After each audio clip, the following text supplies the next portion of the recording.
ஏம்மா அடித்த மருந்துக்கெல்லாம் பூச்சி சாகவே இல்லை. 2 டேங்க் அடித்தேன். தூக்கையில் ரொம்ப கஷ்டமாக இருந்துச்சு. இது என்னம்மா நெத்தோரையாம்மா எப்படி படர்ந்து கிடக்குது பாரு. நெத்தோரையாம்மா செடி பக்கத்தில், கொய்யா செடி பக்கத்தில் பாரு. ஓ வந்துட்டேன். அழகா அலேக்கா வெட்டி எடுத்துட்டாம்மா. இது அப்படியே ஆட்டுகிட்ட போட்டுற வேண்டியதான்.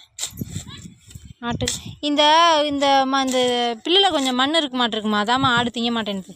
ஏம்மா ஏம்மா எவ்வளோ அழகாக இருக்கு. இது இந்த மண்ணில் உள்ள குப்பை சத்து உரம் எல்லாம் நம்ம போடுற உரம் செடிக்கு போகுதோ இல்லையா, இந்த இதுக்காக போகுது.